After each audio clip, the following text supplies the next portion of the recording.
How long have you known about Andrew and Epstein? How long have you known about Andrew and Epstein? Have you been covering up for Andrew? Go away, Manny. Go away. That's enough. There's children here, right? Police officer, right? You carry on, you can be arrested for breach of peace. Okay. Prince William and Kate Middleton walking through Scotland, dressed for duty, faces carefully composed, posture controlled, but the atmosphere around them is anything but welcoming. Instead of cheers, there are raised voices. Instead of admiration, there are uncomfortable questions. Instead of silence, there is heckling. And the subject of that heckling? Not Prince Harry, not Meghan Markle, but Prince Andrew. That alone should make everyone pause.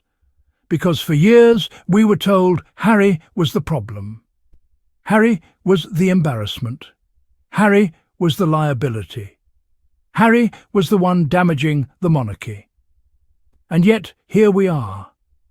Harry kept at arm's length, iced out, treated like a stranger, while the senior royals who stayed inside the institution are now being confronted publicly over the very scandals Harry refused to protect. That is not coincidence. That is consequence. Let's rewind for a moment. When Prince Harry began speaking openly about his experiences, about media harassment, institutional silence, lack of protection, and emotional abandonment, the palace response was not curiosity. It was distance. They distanced themselves from him emotionally. They distanced themselves publicly. They distanced themselves strategically. And most importantly, they allowed the press to do the rest. Harry became the scapegoat. Every leak blamed on Harry, every uncomfortable story, somehow Harry's fault. Every crack in the royal image, Harry and Meghan were held responsible. Meanwhile, the institution closed ranks around everyone else, including Andrew. And that contrast matters more now than ever. Fast forward to Harry's return to the UK for his court case. No royal welcome, no public support, no acknowledgement from his father or brother.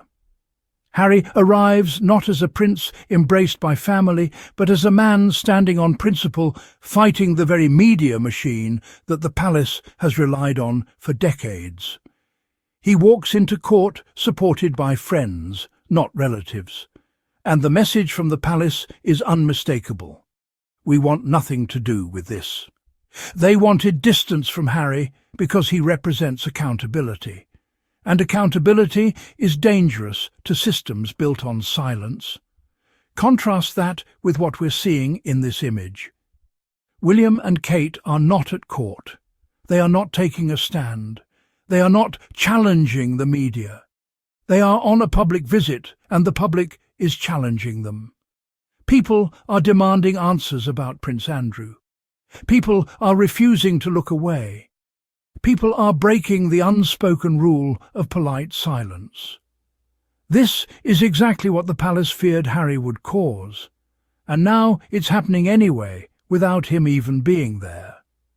Let's be very clear. Prince Andrew's scandal did not happen in a vacuum. It happened within an institution that prioritized reputation over responsibility, controlled narratives aggressively, and protected insiders at all costs.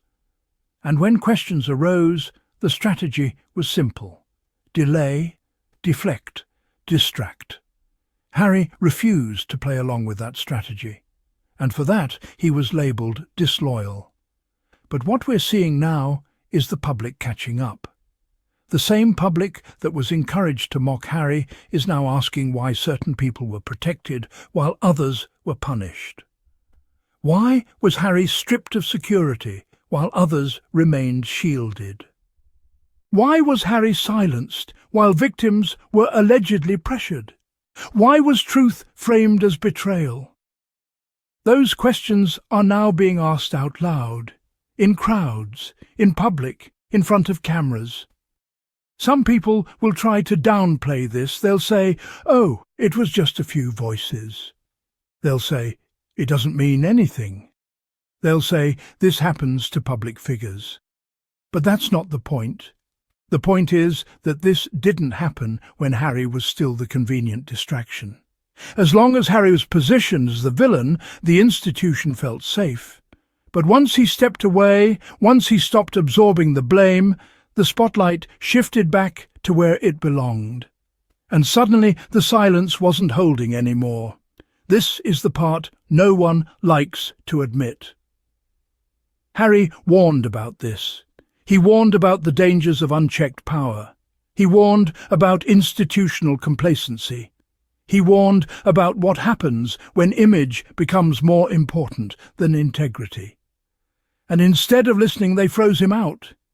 They thought distancing themselves from Harry would preserve stability. But stability built on denial never lasts.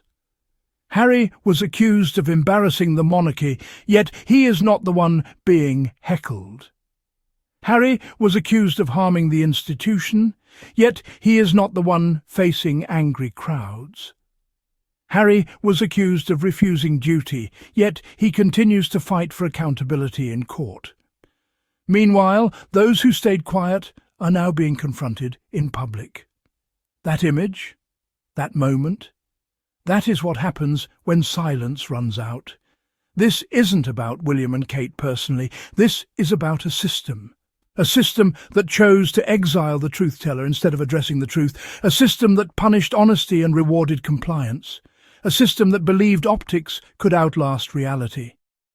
Harry stepping away didn't damage the monarchy. Refusing to change did. What this image really shows is a shift. The public is no longer satisfied with carefully staged appearances. They are no longer content with vague statements. They are no longer willing to ignore uncomfortable questions. And that should terrify any institution built on controlled narratives. Because once people start asking questions, silence stops working. Harry left the system, but the issues he raised stayed behind. And now those issues are surfacing in the most visible way possible. Not through interviews, not through documentaries, but through public reaction, through boos, through heckling, through refusal to look away. This incident will be forgotten by tomorrow's headlines. But the meaning behind it won't be, because moments like this signal something deeper, a loss of unquestioned authority, a crack in the illusion. A public no longer willing to stay silent. Harry didn't destroy the monarchy by speaking out. He exposed what silence was hiding. If you appreciate honest commentary that cuts through palace spin, make sure you like, comment and subscribe. Your engagement helps this channel keep challenging narratives that don't add up. And if you'd like to support us further, consider using Super Thanks. It directly supports independent voices like this one. Until next time, remember, truth doesn't disappear just because it's inconvenient. And sometimes the one who walks away is the one who saw it coming first.